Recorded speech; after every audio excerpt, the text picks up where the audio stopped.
We will be joined by a panel of experts to help dissect the historic turn of events that transpired after President Moon Jae-in and North Korean leader Kim Jong-un met for the long overdue summit. But first, let's start things off with our regularly scheduled news updates. Over to you, Devin. Hi, Daniel. The South Korean presidential office has released new details about Friday's talks between President Moon and Kim Jong-un. And it looks like the North will be allowing experts and journalists to visit its nuclear site to see that it's really being shut down. Also, the North has said it'll change its time zone so that it's again in line with that of South Korea. Kim Hae-sung reports. The presidential office of Cheongwadae announced Sunday that North Korea has agreed to shut down its nuclear test site and allow an inspection next month. North Korean leader Kim Jong-un said during the Inter-Korean summit that he would close the nuclear test site located in the northern part of the North in May. To reveal this transparently to the international community, the North said it will invite experts and journalists from South Korea and the U.S. The press secretary said Kim played down speculation that North Korea was closing down the test site because it is not functioning, saying it is in fact still in good condition. The North Korean leader also reportedly said that when he sits down with President Trump, the U.S. leader will learn that he is not someone who would target the South, the Pacific, or the United States with nuclear weapons, adding that Pyongyang would not need nuclear weapons once trust is built with Washington and the U.S. promises non-aggression and an end to the Korean War. According to the Blue House, North Korea has pledged to stop the use of military force and said no more blood will be shed on the Korean peninsula. Another agreement was that North Korea would change its time zone back to the same as South Korea's. The North Korean leader said seeing the two clocks at the Peace House showing Seoul time and Pyongyang time was heartbreaking, and he suggested unifying the two time zones. In August 2015, the North created its own Pyongyang time by setting the clock 30 minutes behind the South. Kim Hae-sung, Arirang News. And South Korean President Moon Jae-in has been quick to share the outcome of the Inter-Korean summit. He talked with U.S. President Donald Trump last night and Japanese Prime Minister Shinzo Abe this morning. Now, Oh Jung-hee is on the line for us with more. Jung-hee, do fill us in, please. Good evening, Devin. South Korea's presidential office confirmed this morning that President Moon Jae-in spoke with President Trump last night for 1 hour and 15 minutes. President Trump first congratulated President Moon on the successful Inter-Korean summit and said it represents significant progress in Seoul-Pyongyang relations. President Moon replied that it was all possible thanks to President Trump's strong support and that the Inter-Korean summit lays the groundwork for success in President Trump's own summit with the North Korean leader. President Trump said it's very good news for not only the two Koreas but for the whole world that they reaffirmed the goal of achieving a nuclear-free Korean peninsula through complete denuclearization. The leaders reaffirmed that their government will continue to coordinate closely to achieve the complete denuclearization of the Korean peninsula. President Trump said he's on the same page with Seoul and Pyongyang on their agreement to end the Korean War. He added he's very much looking forward to meeting with the North Korean leader, and if President Moon gives him a call, he'll make it his utmost priority. Right. Well, Jung-hee, it's been phone call after phone call from South Korea to other countries to let them know what happened in the summit, also to talk about plans going forward. What about the call with Prime Minister Abe? You're right. President Moon Jae-in and Japanese Prime Minister Shinzo Abe talked on the phone for 45 minutes this morning. Here's what Prime Minister Abe said. Prime Minister Abe praised the fact that the leaders of South and North Korea reaffirmed the goal of complete denuclearization on the Korean peninsula through the Panmunjom Declaration. He said that North Korea's moves are especially forward-looking and hopes the declaration leads to specific actions. President Moon and Prime Minister Abe saw that the Inter-Korean summit set the foundation for a successful U.S.-North Korea summit and that the specifics of the denuclearization process could be designed there. The Japanese leader also said Tokyo is willing to talk with Pyongyang to normalize relations with the North and settle the affairs of the past. And President Moon told Abe that North Korean leader Kim Jong-un feels the same. Prime Minister Abe said he'll work for an opportunity to talk with North Korea and will ask for South Korea's help if necessary, and Moon replied he'd be happy to provide that. Prime Minister Abe also said he appreciated Seoul sending National Intelligence Service Chief Seo-hoon over to Japan to explain the outcome of inter-Korean summits. Seo met with Abe at his office in Tokyo on Sunday after the leaders' phone conversation to explain the outcome of the summit and future plans. He delivered President Moon's hope for close coordination with Japan and agreed with Abe that denuclearization has to be achieved in a peaceful manner. Back to you, Devin. All right, Jung-hee, thank you very much for that report. Meanwhile, South Korea's Foreign Minister Kang Kyung-hwa and U.S. Secretary of State Mike Pompeo had their first phone conversation Saturday afternoon on the outcome of the summit. South Korea's Foreign Ministry said Sunday that Kang explained to Pompeo the achievements of the summit meeting and the candid exchanges between the leaders of the two Koreas, including North Korea's pledge to work toward complete denuclearization. Kang also congratulated Pompeo on his recent appointment and said she was delighted to be able to work with him at a time when all eyes are on the Korean peninsula. In response, Pompeo, who was visiting Brussels at the time, expressed gratitude and said despite being on his first overseas trip as Secretary of State, he called Kang considering the importance of the situation on the Korean peninsula. He also vowed to work closely with her to resolve the North Korea nuclear issue.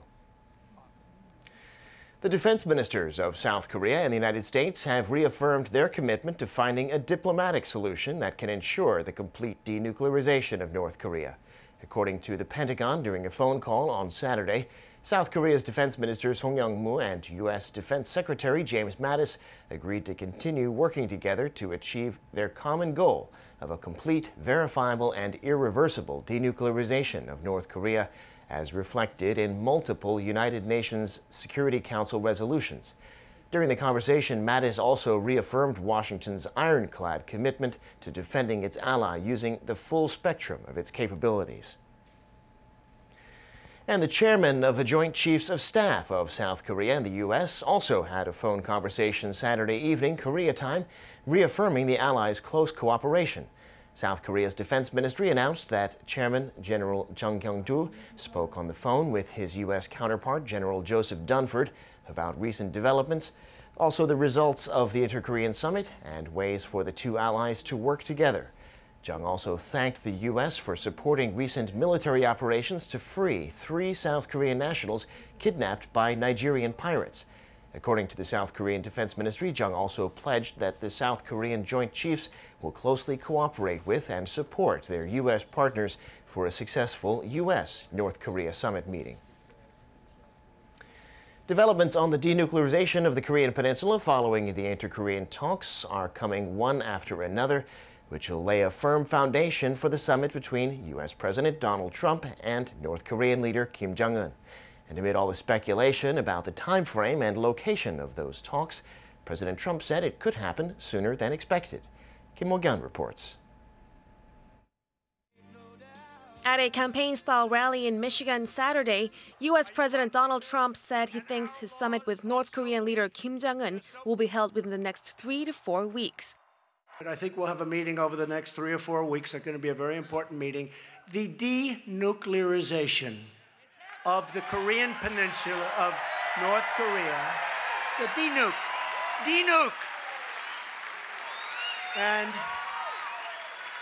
But we'll see how it goes. If that's finalized, the talks would likely be held no later than the end of May, which is around a week or two earlier than what he previously assumed. In addition to the scheduling, President Trump said his summit with Kim would be very important for the denuclearization of the Korean peninsula. Meanwhile, on the previous day, the American leader also shortened the list of places where the long-awaited talks might be held. During a press briefing after talks with German Chancellor Angela Merkel, Trump said it's down to 2 countries, and he will soon reveal the location to the public. Major news outlets in both Seoul and Washington say there's a good chance it will be held in Singapore or Mongolia. According to South Korea's Chungang Daily, the focus is on those 2 and not the European countries mentioned before, like Switzerland and Sweden, because it was determined to be difficult for Kim Jong-un to physically get there. Kim Mo-kyun, Arirang News. And that's the latest from the Arirang News Center. Now back to Daniel in the studio for an in-depth look at the historic summit last Friday, prospects for denuclearization, and more.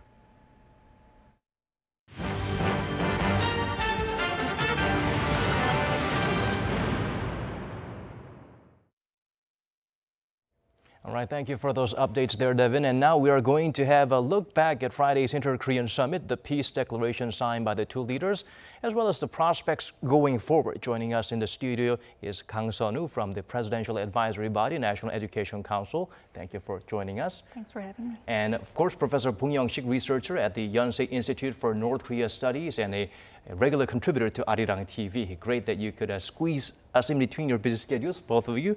Let's begin with various, of course, in-depth discussions and explorations. But first, we will have also other experts via Skype to discuss the summit and the current climate in and out of the nation as well, following the historic event at the border village of Panmunjom, where a declaration of peace, prosperity, and unification was unveiled. The two leaders pledged to remove nuclear weapons from the Korean peninsula. They also agreed to turn the demilitarized zone between the two sides into a genuine peace zone and stop all hostile activities. A lot has been covered. One scene etched into the minds of the Korean people for years to come, of course, is the fact that North Korean leader Kim Jong-un stepped over to South Korean Seoul for the first time. Of course, he isn't the #1 to do that among the Kim family. His sister beat him to that punch. And we saw a little bit of a back and forth between the two leaders, crossing over and coming back and moving back and forth. And we would like to hear your thoughts on the summit, of course. Let's start with you, Ms. Kang. Are you satisfied with how the meeting went? And what are your thoughts on the declaration and all the details that's been covered after the summit was wrapped up? I personally am very satisfied, with the results. The Inter-Korean Summit is the beginning of the denuclearization and, a step forward to the peaceful regime the government envisions, I believe. And, of course, criticism such as the, lack in detail or, that there was not much, difference compared to the previous agreements is definitely understandable, However, when we look at it, the larger picture and see that, North U.S. Summit is coming up, and in that regards, I believe that, the Inter-Korean Summit was about a wider agreement on peace, and North U.S. Summit will be more about collective settlement. Then I think, this Inter-Korean Summit and the declaration was a huge success. So we may have set the table the right way for more in-depth discussions to make sure the devil's in the detail when there's a summit between the U.S. and Pyongyang in the future. Okay, thank you for that. We will now turn over to Professor Bong Young-sik for your perspective. We would like to throw the same question on you. How do you see the big picture in terms of the historic event that happened? Of course, there were a lot of gasps and a lot of cheers coming from not just Korea, but from the reporters in the nation and, of course, the world as they watched something that we never imagined would happen so quickly. It was very carefully orchestrated by both sides to be successful. So the success of the third Inter-Korean Summit meeting between Mr. Kim Jong-un and President Moon Jae-in of South Korea was rather anticipated. The Blue House actually made the press conference prior to the summit meeting, and the chief organizer of the summit meeting, the chief of staff of the presidential office, Mr. Im Jong-seok, defined the success as inclusion of the term complete denuclearization in the joint statement. And the foreign minister of South Korea, Madam Kang Kyung-hwa, seconded that if we would include the term complete denuclearization in the joint statement, then we would regard the summit meeting a spectacular success. So the Moon Jae-in government already set the tone and provided its own criterion of success prior to the summit meeting actually taking place. And we have the magic word, the complete denuclearization, in the joint statement. So South Korea's own standard, it was a huge success. And I like to agree with the assessment as far as this is a good beginning. The slogan of this third Inter-Korean Summit meeting, as you know very well by now, is peace, a new beginning. So this is a good beginning, and the Inter-Korean Summit meeting hopefully will be a good bridge between very hostile conditions prior to the beginning of the year 2018 and the upcoming summit meeting between Mr. Kim and Mr. Donald Trump. Right. This is not a sprint, but somewhat of a marathon. So it's important for us to pace ourselves and not to overwhelm our partners up north to be feeling the pressure of having to do something to go above and beyond. So we are being a very accommodating hosts at this point, and perhaps President Moon Jae-in did the right thing by a more gentler, more softer approach, being a big brother to North Korean leader Kim Jong-un. Okay, now we will connect to the first of our experts who are joining us from other parts of the globe. We have first Dean Cheng, Senior Research Fellow with the Heritage Foundation's Asian Studies Center. We'll witness the extraordinary scenes at Panmunjom on Friday. Now, did the summit live up to your expectations?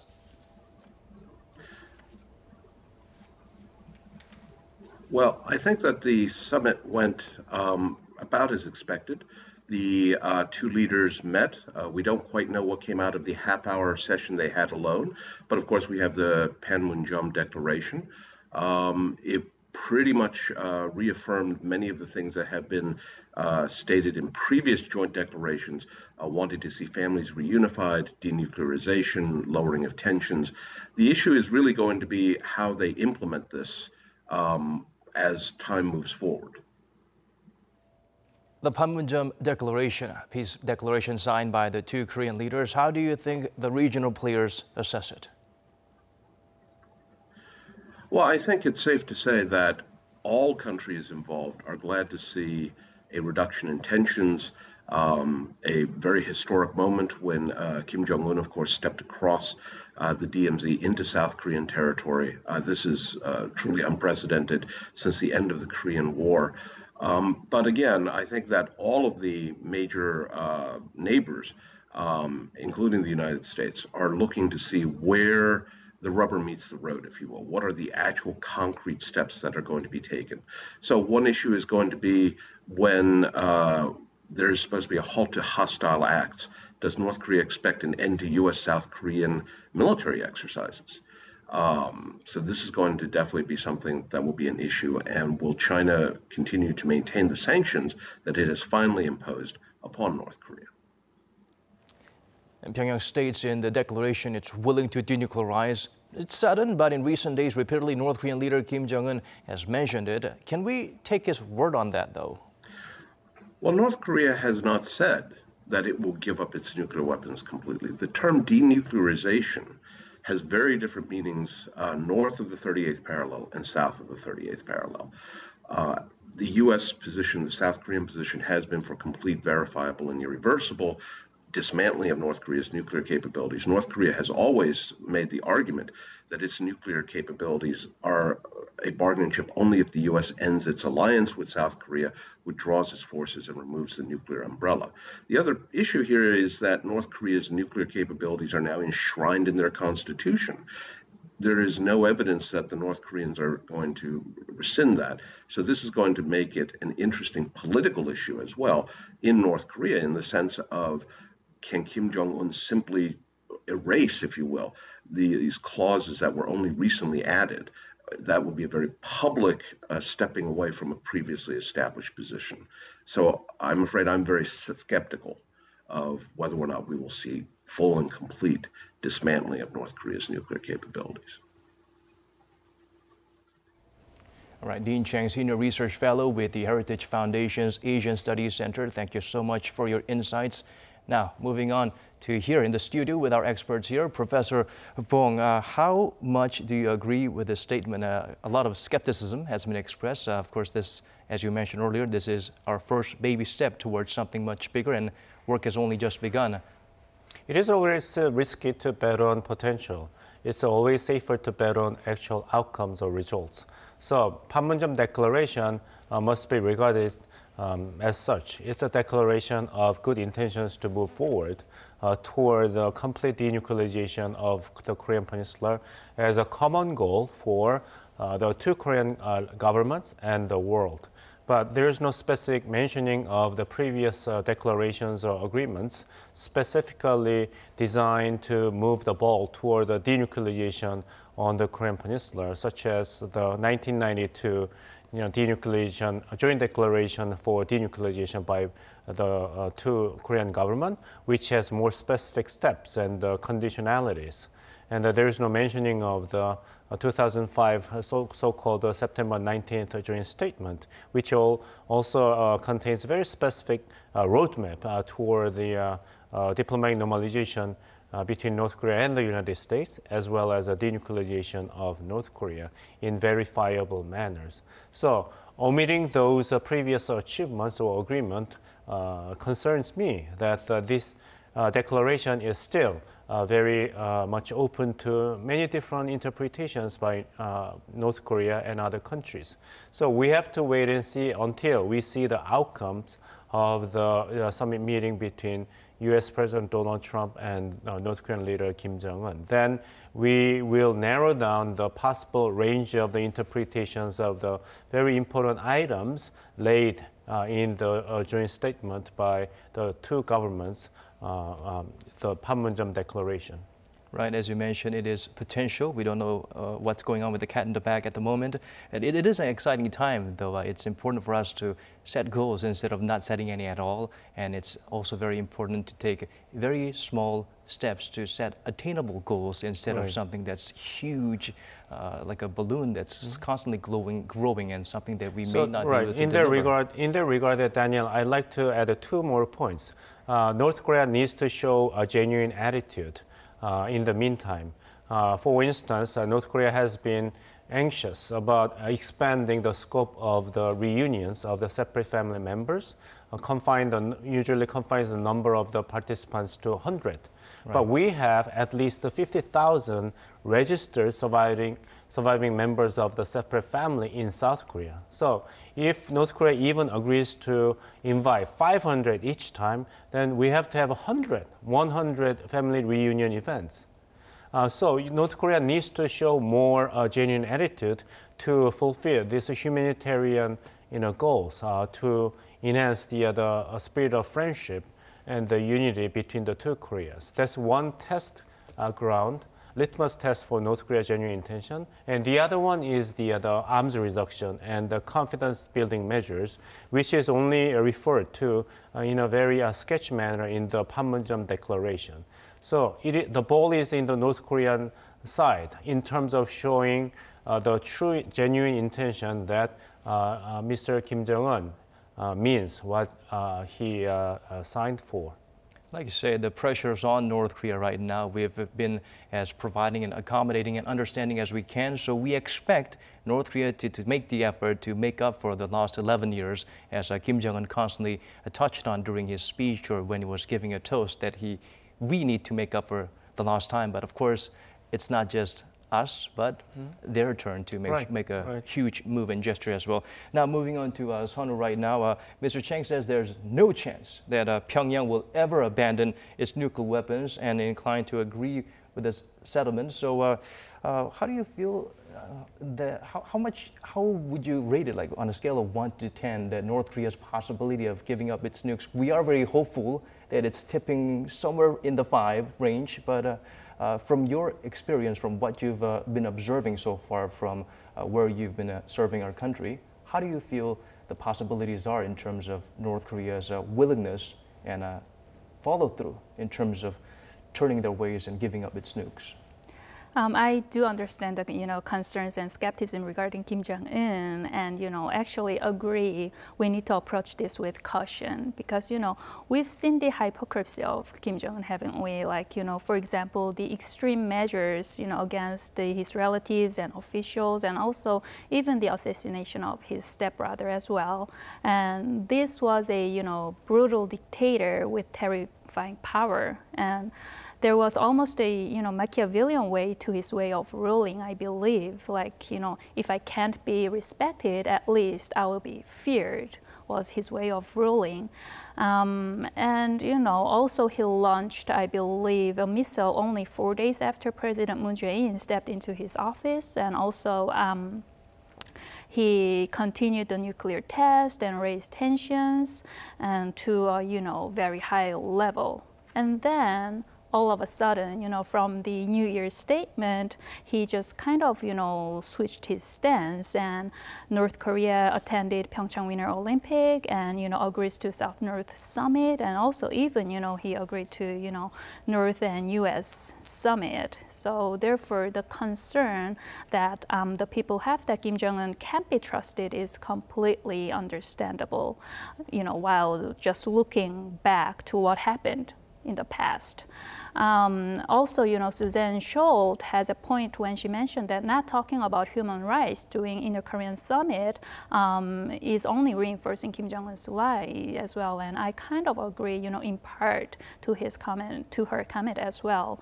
But however, I think, we have to concentrate on Kim Jong-un's change in attitude and policy recently. It seems like, as if Kim has already kind of, committed himself to the flow of international affairs, and the wave of change is going to happen, and I hope so. Yeah. This was a big coming out party for the North Korean leader. All this while, there was a lot of filter in between. We were only hearing about his sentiments, his thoughts through a middle person or through other media outlets. It's the first time we were actually directly hearing his voice, hearing his breath, hearing his gestures, and his reconciliatory movements seemed quite genuine, as you mentioned. It's hard for two strangers to spend so much time out in the open together. How much could they have talked about other than the main issue? Because we were told that they weren't actually discussing core issues like denuclearization or inter-Korean relations, but rather making small talks and catching up. And even jokingly, interestingly, Kim Jong-un talked about the missile launches that he kept President Moon Jae-in very busy. So as you mentioned, certainly quite an enigma, as most leaders who rule with an iron fist have been very charismatic and sometimes very unpredictable, but we always need to give them a chance. They are people who are trying to rule a country in the end. Well, now let's bring in another expert who is joining us this evening via Skype. We have David Maxwell, Associate Director of the Center for Security Studies in the School of Foreign Service of Georgetown University. Mr. Maxwell, it's a pleasure to have you with us. Thank you for agreeing to come on. Let's start with your thoughts on how the Inter-Korean Summit went. Well, I think it was an excellent made-for-TV event. It was certainly a well-executed charm offensive by Kim Jong-un. I think that he surprised many of us with his demeanor, his ability to present himself, and I think that the Panmunjom Declaration is a good start. But of course, actions speak louder than words, and it will be, time will tell, and the devil is in the details on what comes next. And also, we'd be very interested to hear your views on the signing of that declaration, that joint declaration of peace, prosperity, and unification after the summit. Well, of course, we've seen many agreements between North and South. 1972, 1992, 2007, all have had great words. I think many of them are repeated in various forms in the declaration. The most concerning thing about the declaration is the lack of specificity on denuclearization of the Korean Peninsula. And of course, from a United States perspective, our focus is on dismantlement, complete, verifiable, irreversible dismantlement of the North Korean nuclear program. We've always been concerned about the North's definition of denuclearization of the entire peninsula, which has included ending the ROK-US alliance, ending the presence of U.S. forces on the Korean Peninsula, and ending the nuclear umbrella, which deters attack of the Republic of Korea. But I think the words in the declaration overall are very encouraging, very hopeful, and I hope to see it implemented. But again, the experts from the North and South are going to have to work on this in the coming months, and hopefully the dialogue between President Moon and Chairman Kim can continue. But my main concern is on the definition of denuclearization and what, in fact, the Kim regime is trying to accomplish. All right, David, what about Japan and Russia, members of the stalled six-party talks and, of course, key regional players? They do seem concerned about being left behind while the two Koreas, the U.S. and China, race ahead trying to find a diplomatic solution to the North Korea issue. Yes, I think they would. I think that Japan is certainly concerned that its interests will not be represented. Of course, their large concern is the abductee issue, and I understand that Prime Minister Abe and President Trump discussed that at Mar-a-Lago. But I think that they are concerned. I think they're concerned that agreements may be reached without input from Japan. Russia, I think, certainly wants to have a role and has tried to insert itself. Although I think that Russia's intentions are more designed to undermine the legitimacy of the United States rather than play a supportive role on the Korean Peninsula. So, but I think that Putin certainly wants to insert himself. So I think both Japan and Russia will feel that they are isolated, frozen out of talks if there are four-party talks. That said, the more parties involved, the more complex it is to reach agreements. And the two nations that are most important to a North-South peace agreement are, of course, China and the United States, and the security guarantees that they can provide, that the United States will provide to South Korea, and China would presumably apply to the North. So I think that the key players are obviously North and South. Korea needs to solve Korea problems, but the United States and China can play a supporting role in that. But it will be with some friction, I think, with Japan and Russia if they are left out. All right, David Maxwell, Associate Director of the Center for Security Studies in the School of Foreign Service of Georgetown University. Thank you so much for making time for us today.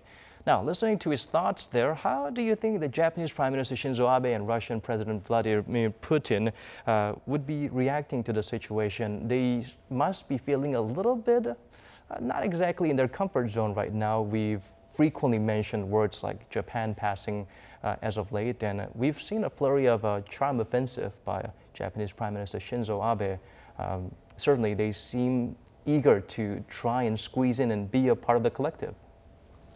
You know, in the past two summits, the South Korean government actively pursued inter-Korean relations, and the, neighboring countries kind of followed. However, at the end of last year, North Korea declared the completion of, its nuclear weapon program, and the power of balance came to a point where North Korea's demand for negotiations can't be ignored. And in order to solve the North Korean nuclear capabilities and ICBM missile issues, inter-Korean talks and U.S.-North Korean talk is required. However, the peace on Korean Peninsula, as we all know, including denuclearization, is not a problem, solved only by South Korea, only by North Korea, or between South, North, and United States. The journey to denuclearization is long and difficult, and of course, the role of Russia and the role of Japan is also crucial and necessary. And the Inter-Korean Summit is only the first step, and other summits will follow, such as Korea, China, Japan, Russia, Korea, Russia, summits, and to bring peace to the Korean Peninsula. So I believe, there will be, for sure, there will be, room for Japan and Russia to play an important role related to, denuclearization in Korean Peninsula. Right. As for Russia, we don't have much of an active diplomacy making headlines regarding the South Korea and Moscow relations. That's something that would be interesting to find out how Russia works towards building that bridge towards closer relations with this Asian nation. And of course, Japan, we have, I guess, a love-hate relationship, so close yet so far away in some sense. What are the possibilities of Japan opening up to perhaps becoming more understanding or yielding or giving, and perhaps changing their ways, their stubborn ways in terms of historic distortion and, of course, the wartime sexual slavery issues. How do you perceive Japan approaching those sensitive topics now that there's more at stake than just their own personal interests? I believe, as time goes, Japan will be, have an attitude of more open related to those, historic issue, and I hope they make a sincere, apology related to those sex slavery issues in the past. So South Korea and Japan can, gather along better and, kind of get away from hate-love relationship and improve those two, relationships between South Korea and Japan. Right, we'll keep our fingers crossed. So far, it seems like Japan is quite eager to change their ways as well, as much as North Korea showed this amazing gesture. We'll be looking forward to some significant developments in those areas, as you mentioned, Sanu. Thank you. Moving on, Professor Pong, the same question for you, of course, in terms of these two powerful nations. How are they responding right now? Where are they right now? What's their next move that they're possibly planning right now after watching the historic event unfold without them being a major influence or having any input in it? Well, I mean, Sun Woo-kang, summarizes the key issues very nicely and clearly. So I'd like to just build on those points. That as she described, that denuclearization of the Korean Peninsula is a long journey, which cannot be complete only by the two Koreas and the United States.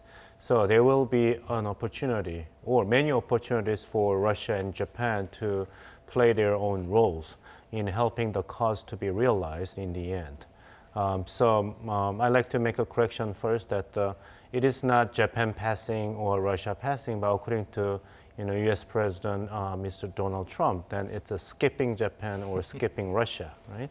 But I don't think Russia and Japan are so startled or alarmed about being skipped by the Panmunjom Declaration or upcoming summit meeting between Washington and Pyongyang, because it is a long journey and there are places and timings slated for Russia and Japan to be effective stakeholders and contributors to bringing the outcomes that are satisfactory to all related parties, but not right now. But at least for now, Russia and Japan would definitely welcome that the cloud of military conflict on the Korean Peninsula seems to have been greatly diminished, which is a good plus for Russia and Japan as neighboring countries. So nothing has been totally lost for these two countries. And Professor David Maxwell highlighted 2 points in his statements. One is the problem with the implementation of the denuclearization. He said that actions speak louder than words.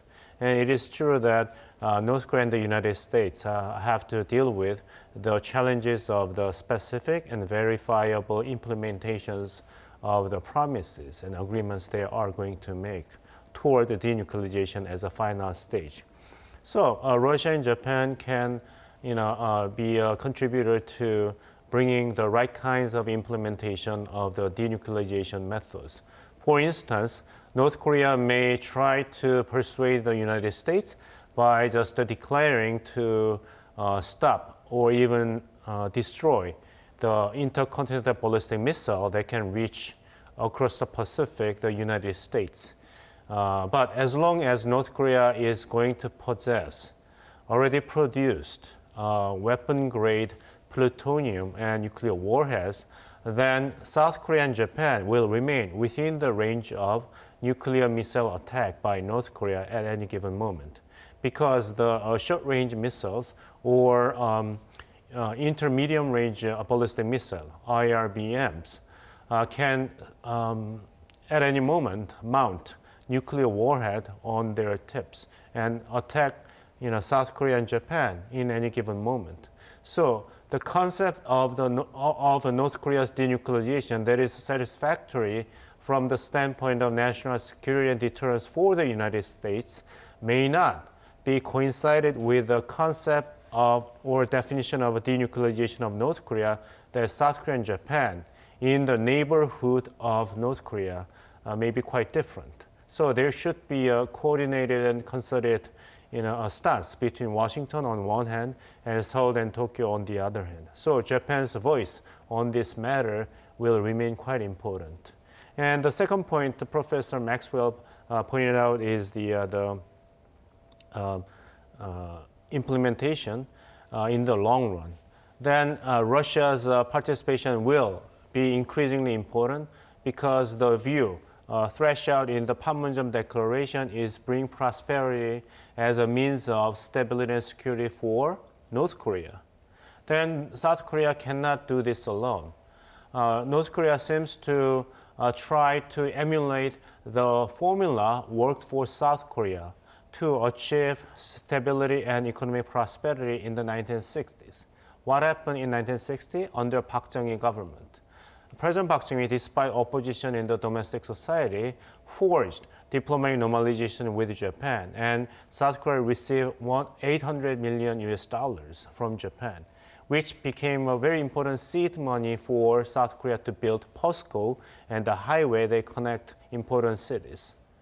And Japan's role will be extremely important toward the end game of denuclearization because Japan and North Korea both want to resuscitate the Pyongyang Declaration and revitalize the process for diplomatic normalization. Then Japan's restitution and financial compensations for the colonial rule of Korea will be poured into North Korea. So North Korea's future economic prosperity is critically hinged upon how it is going to deal with diplomatic normalization with Japan. And Russia can play an important role because the energy shortage of North Korea can be easily solved if there be a construction of the gas pipeline that goes through the entire Korean peninsula. So North Korea's energy shortage can be solved thanks to the transportation of the natural gas and oil from Russia. And North Korean government can expect to get about $100 million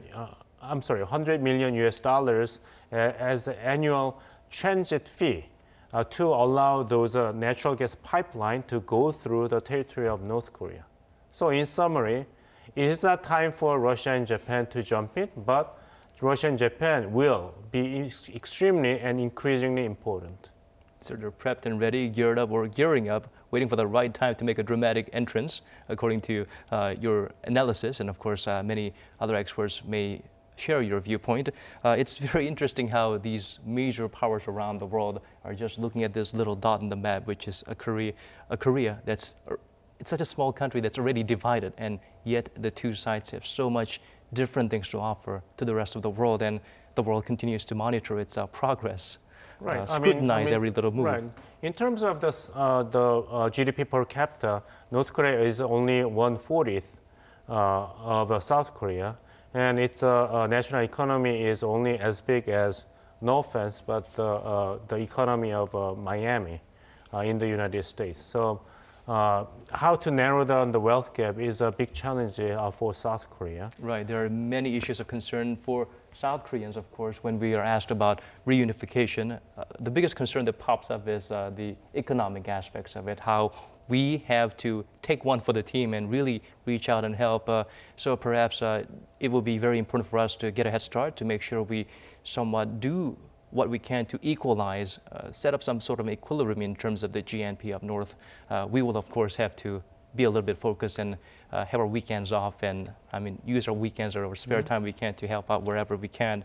Right. You raise a very important point because once North Korea opens up, then it is inevitable that North Korean people will compare their living standard to that of the neighboring countries. But North Korea happens to be located in an area surrounded by number 2 economy in the world, that is China. Number 3, Japan. Number 8, South Korea. And Russia is not doing so bad. So regime stability and legitimacy are critically hinged upon bringing in prosperity as soon as possible.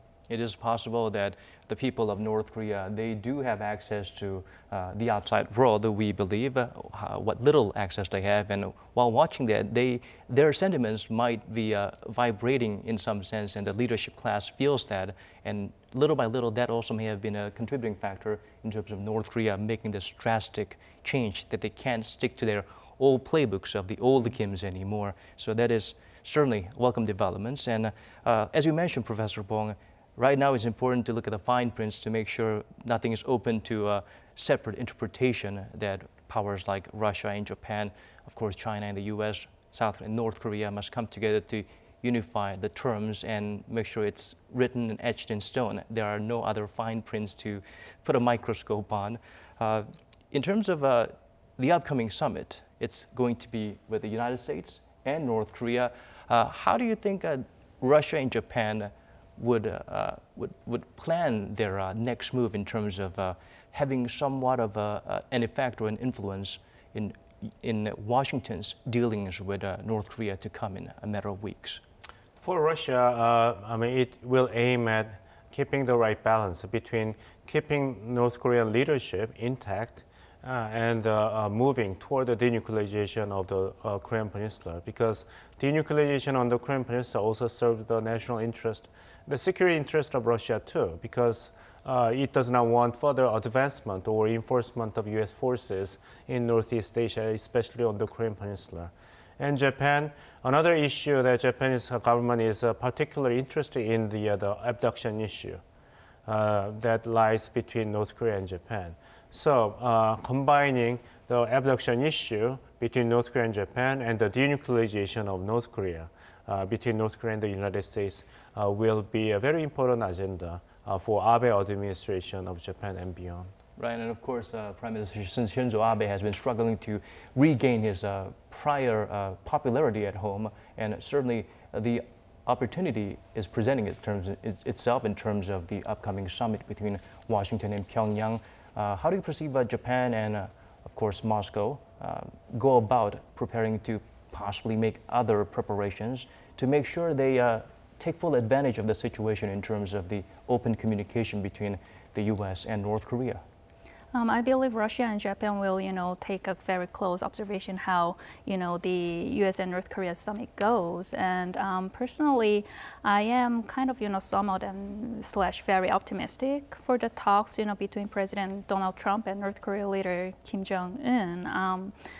I believe denuclearization is the first step, first step towards peace in, Peninsula and improving the relationship between two Koreas, and there needs to be peaceful solution, to denuclearization that fits, the circumstances surrounding the peninsula. And South Korea and the United States share the workload, I believe. And if the, South-North summit show the North agrees to denuclearization and agrees to a wide range of, changes, then it seems that U.S., the United States and North, summit will be about more specific measures and changes. And also I feel, the United States and North summit will play a kind of big bridging role on future summits. So therefore, Russia, of course, Russia and Japanese will take a close look at, that summit. And regarding the denuclearization of the peninsula, I mean, this is the historic business in peace in Korean Peninsula, including denuclearization, and it cannot be solved within one summit or within only a couple summits. Therefore, the Russia and Japanese are definitely waiting for their role, in this situation. And after the, United States and North talks, Korea-US and Korea-US-North Korea, or Korea-US-China, or including Russia and Japanese, those kind of a lot of more and more summits have to continue, I believe. Right. While we're enjoying the euphoria of a celebratory beginning for the two Koreas, the two world powers are possibly feeling butterflies in their stomach as they need to read the tea leaves and consistently have the experts dissect what's going on to be carefully prepared as they stand backstage. And that's, of course, the most nerve-wracking moment before the curtain rises. Right, let's move on. Plenty to chew over in terms of those two countries and the dynamic relationship and the diplomatic climate. Let's get the thoughts of another expert now, Tong Zhao, associate of the Carnegie Tsinghua Center for Global Policy. I'd like to start by hearing your thoughts on Friday's Inter-Korean Summit as well.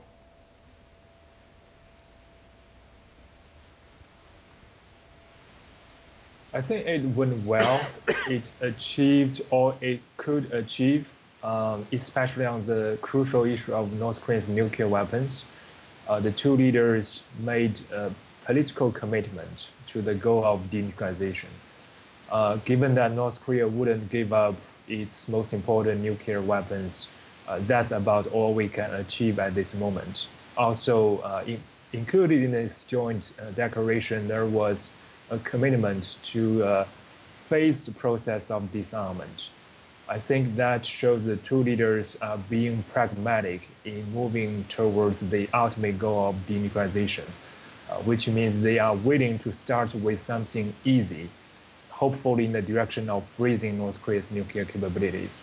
And that can start a process of engagement and trust building, which will pave the ground for more radical steps in the future towards dismantling North Korea's nuclear weapons. And also there are important messages about improving political relations. North Korea leader appeared very interested in focusing on economic development. I think that also sends a very interesting message that North Korea wants to reach out to the rest of the international community, wants to gradually open up and maybe even liberalize. I think that's a great opportunity that the international community should seize upon. The North says it's willing to give up its nukes. There are skeptics. We assumed it wants a gradual process and would seek reward in return. How concerned should we be that Washington and Pyongyang are still on a collision course, as President Trump made it crystal clear he wants fast, complete, and irreversible denuclearization? I think even though the United States wants to achieve a higher objective of disarming North Korea in the immediate future, the U.S. actually no longer holds real leverage over North Korea, especially over the nuclear issue. Kim Jong-un was very smart. He went to Beijing before he met with South Korean President Moon and to meet with U.S. President Trump. He made sure that North Korea-China relationship is already repaired and continues to improve. So with Chinese support, with Russian support, I don't see how President Trump can seriously resort to the military option, even if the summit meeting failed. And also, with greatly improved inter-Korean relations, South Korea would also strongly oppose to any use of major military means by the United States. So the only option left for Mr. Trump is to greatly enhance the economic sanctions, the economic pressure on Pyongyang. But that's also not likely to result real fruits, because without Chinese support, without Russian support, and also as long as North Korea is smart enough to refrain from additional nuclear and ICBM tests, there is no real chance that the UN Security Council would adopt additional resolution to impose additional sanctions on North Korea. My assessment is North Korean economy would do fine under existing sanction regime. There wouldn't be any imminent economic crisis under existing sanctions. So in other words, North Korea has already secured a soft landing. All in all, the first inter-Korean summit this decade is viewed as a success, perhaps changing the complexion ahead of the regime's talks with the U.S. So how do you see it unfolding, and hopes for a major breakthrough on disarmament, Mr. Sao? I think the upcoming Kim-Trump summit would be similar to the inter-Korean summit in the sense that the two leaders from North Korea and the United States are likely to make a political commitment to the principles of denuclearization, for example, to the principles of non-aggression, basically to reaffirm their commitment to resolving their differences peacefully. But I don't see they could reach fundamental agreements to disarm North Korea. That's not really in the cards. Hopefully, this summit would kickstart a process of operational level negotiations with North Korea, so that specific issues such as how much nuclear capabilities North Korea should give up in the near-term future, how to freeze North Korea's nuclear capabilities and their missile programs, how to make sure any measures to be taken by North Korea would be verifiable and transparent. I think that's the most realistic prospect. The hope is, as a result of this long-term operational level engagement with North Korea, some basic trust can emerge between the two countries that could lead to more radical steps in the long run. Tong Tsao, Associate of the Carnegie Tsinghua Center for Global Policy, thank you so much for sharing your 2 cents on the developments. We appreciate it. Now, Professor Pong, what do you make of the upcoming very hotly anticipated summit between the two very outspoken and controversial leaders? I was looking forward to more nicknames from the Elton John album, but we're not getting any from Trump at this moment, and it's looking like a very promising development. Right. I mean, Mr. Trump likes to say that it's going to be great. So I guess he's very confident to make a great result out of this. I guess he's gaining more and more confidence thanks to the development on the Korean Peninsula. But I'd like to just highlight one point that Mr. Trump wants to transcend any legacies of the foreign policy left by his predecessor, former President Barack Obama. He's very critical of the Iran nuclear deal, and the Congress will make a very critical decision on the 12th of May. In order to compensate for what's going to happen to that Iran deal, then Trump administration needs to show to domestic constituents and the world that he can do better than Obama administration in terms of curbing nuclear proliferation. So he has all the reasons to make his deal with North Korea as a success. So I think there's enough incentives for both leaders to be heart-to-heart and eye-to-eye to make tangible results to show to the world. Right. One of the three, President Moon Jae-in or North Korean leader Kim Jong-un or Donald Trump, one of them may end up winning a Nobel Peace Prize, or 3 of them might end up sharing it. If this goes successfully, we'll be looking forward to who will be the bigger star among the 3. Right. That's a very important point, because we all remember that President Barack Obama won the Nobel Peace Prize for his initiatives to bring the world closer to the nuclear-free world, right? In his first year. If President Trump and Mr. Kim Jong-un and Mr. Moon Jae-in can do better than Obama's legacy, then Nobel Peace Prize can be a possibility. They're probably starting to decide whose name should be etched in at the back of the prize right now. Moving on to Ms. Kang now. Of course, it's always interesting to see these very unique 2 leaders. They do have one thing in common.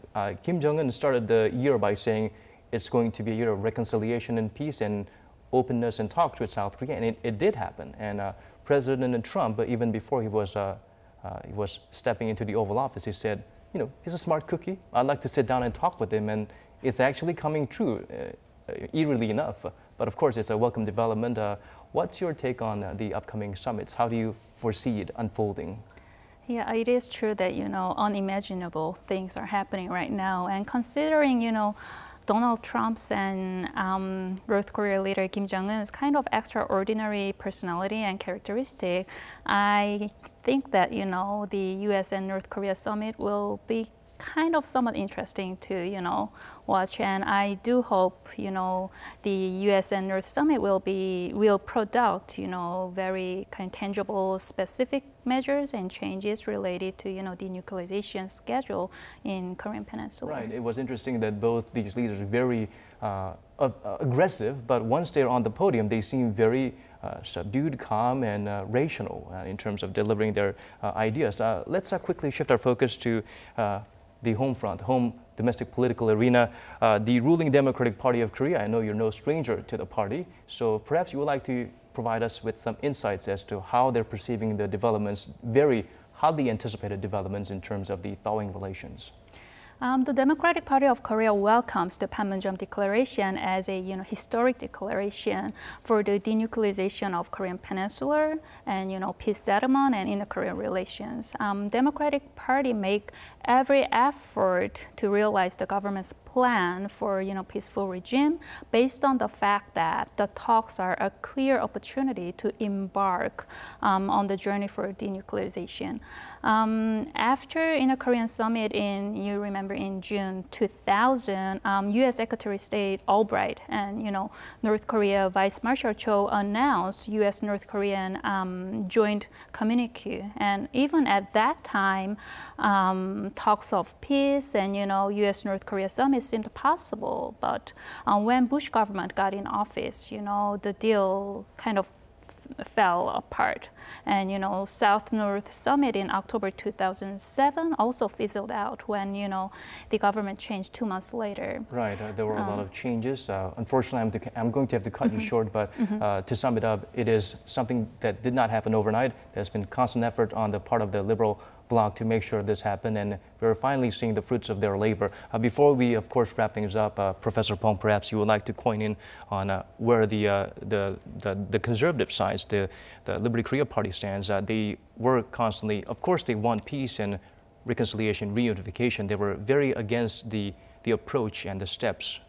Definitely. The main source of concern for the conservatives, although I do not represent them, is that the lack of specificity and the specific roadmap toward the denuclearization. But as I said, that this is the only beginning, and the real show will be the summit meeting between U.S. and DPRK next month. So we have to wait and see what happens. And second problem with the conservative criticism is that the conservatives failed to provide alternatives to the Panmunjom Declaration. So it's just the criticism, not on alternatives. And we have to wait and see. Although it may concern some conservatives that the Moon Jae-in government promised too much, basically reviving all the agreements thrashed out in the second Inter-Korean Summit meeting in 2007, so-called October 4th agreement. But the saving grace is that these benefits promised by Moon Jae-in government is tied to denuclearization. So without denuclearization, no benefits coming from South Korea at all. So since these whole packages are not tied to specific dates for delivery, the Korean conservatives' concern that we have yielded too much is not really grounded on the concrete facts. Right. Always, many experts have repeated this statement, echoed it over and over again. The devil's in the details, and we have time to work out, make sure the fine prints are in order, not allowed to be interpreted in any other different way by a third or fourth party. And it looks like we've run out of time, and it's time for us to wrap things up. I would like to thank our panel today, of course, Professor Pong Young-sik and Kang Sun-woo. Thank you so much. And it's time for us to wrap things up, and certainly we're expected to talk about what the future holds. It seems brighter than a few months ago. Big thank you as well to all our guests who have made the time to connect to us via Skype.